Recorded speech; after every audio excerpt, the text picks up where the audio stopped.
Relationships. They can be the source of our greatest joy and, let's be honest, sometimes our greatest frustrations. We've all been there, right? That feeling of being on a roller coaster. Exhilarating highs followed by those stomach-churning drops.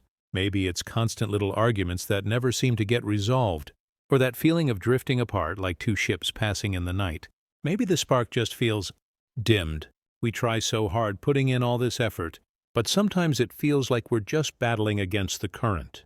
But what if there's another way? What if, instead of constantly struggling, we could find a smoother path? Think about a river. It flows effortlessly, gracefully navigating around rocks and bends, always finding its way. It doesn't fight the obstacles. It flows with them. What if, instead of fighting the current in our relationships, we could learn to flow with them, just like that river? What if nature itself held the secret to lasting love? So, how do we find that flow?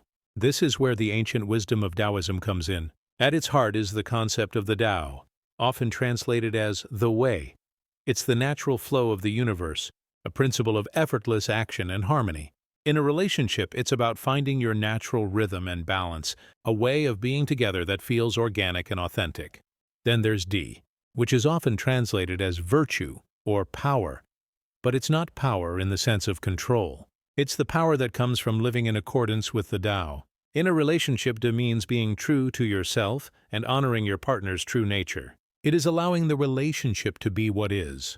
Think of the dance between the sun and the earth. The earth doesn't try to force the sun to change its course, and the sun doesn't try to pull the earth out of its orbit. They exist in a dynamic equilibrium, a constant dance of push and pull, creating the seasons and sustaining life. Each plays its part, and the result is a balanced, harmonious system.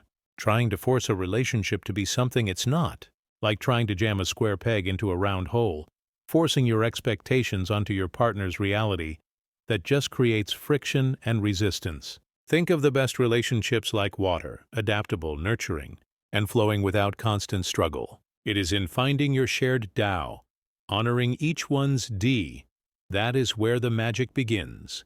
Let's dive deeper into how these Taoist principles can actually transform our relationships. First, let's talk about embracing imperfection. In Taoism, there's a concept called Pu, the uncarved block. It refers to the natural, untouched state of things before they've been shaped or molded. It celebrates the inherent beauty and potential that exists before anything is perfected. Think about a piece of driftwood you might find on the beach. It's been tossed and turned by the ocean, weathered by the sun and wind. It's not perfectly smooth or symmetrical. It has knots and cracks and imperfections, and yet it's often more beautiful, more interesting than a perfectly manufactured piece of wood. It has character. It has a story. Our partners and ourselves are like that driftwood. We all have our quirks, our flaws, our imperfections, those little things that might initially annoy us about our partner. Maybe they're a bit messy, or they always run late, or they have a peculiar sense of humor.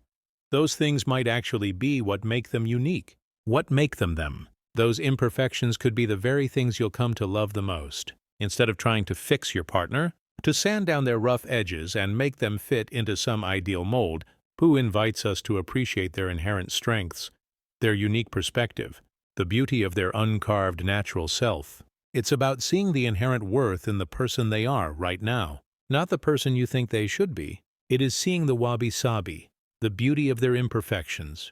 Another powerful Taoist principle that can revolutionize our relationships is the concept of shu, or emptiness. Think of a valley. It's open, receptive, ready to receive the rain that nourishes the land. If the valley were already full of rocks and debris, there would be no room for the rain. In relationships, shu is about creating that same kind of space, mental and emotional space, to truly hear our partner.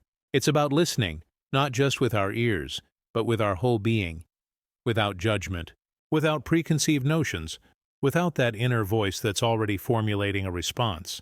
Imagine a cup that's already full to the brim. You can't pour any more tea into it, right? It has to be emptied first. Our minds are often like that full cup, filled with our own thoughts, worries, and assumptions. We think we're listening, but we're actually just waiting for our turn to speak. True listening, Taoist listening, is about emptying that cup. It's about setting aside our own agenda, our own need to be right, and creating a space of genuine openness. It's about really paying attention to our partner's words, their tone of voice, their body language, the emotions behind what they're saying, and even what they aren't saying. Try practicing some active listening techniques. This means things like reflecting back what you hear. So, it sounds like you're feeling frustrated because, or asking clarifying questions. Can you tell me more about what you mean by that? This shows your partner that you're truly engaged, that you're making an effort to understand their perspective, even if you don't necessarily agree with it. It's about creating that empty valley where true connection can flourish. Finally, let's explore one of the most well-known concepts in Taoism: yin and yang. You've probably seen the symbol, the circle divided into two swirling halves, one dark, one light, each containing a small dot of the opposite color. It represents the interplay of opposing yet complementary forces in the universe, constantly flowing and transforming. Nothing is ever entirely yin or entirely yang. They exist in a dynamic relationship. Think of the sun and the moon, day and night. Each has its own distinct qualities, its own time and purpose. They're opposites, yet they're both essential for life on Earth. One wouldn't be the same without the presence of the other. Relationships are also a dance of yin and yang. Each partner brings their own unique energy, their own strengths and weaknesses, their own needs and desires. One partner might be more outgoing and expressive, the other more quiet and introspective. One might be the planner, the other the spontaneous one. These differences aren't problems to be solved, they're complementary forces that, when balanced, can enrich the relationship. It's also about recognizing the ebb and flow of giving and receiving. Sometimes you'll be the one offering support and strength. Sometimes you'll be the one needing to receive it. Sometimes your partner will need space. Sometimes they'll need closeness. Finding a healthy balance, a natural rhythm where both partners feel nurtured and supported, is key. It's about understanding that the relationship is a dynamic, ever-changing entity, and that adaptability is crucial. It's about embracing the dance, the constant interplay of yin and yang, and finding harmony within that flow. So, how do we take this ancient wisdom and actually apply it to our daily lives to build stronger, more lasting relationships? Here are a few practical steps you can start taking today. First, practice mindful moments together. This could be as simple as sitting in silence for a few minutes, holding hands, or taking a walk in nature, without phones, without talking about your to-do lists, without distractions. Just be present with each other in this moment.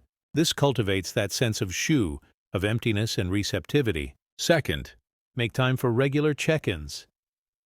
This isn't about airing grievances or having a formal relationship meeting. It's about creating a safe space where you can both share your feelings, your needs, your hopes, and your fears openly and honestly, without judgment.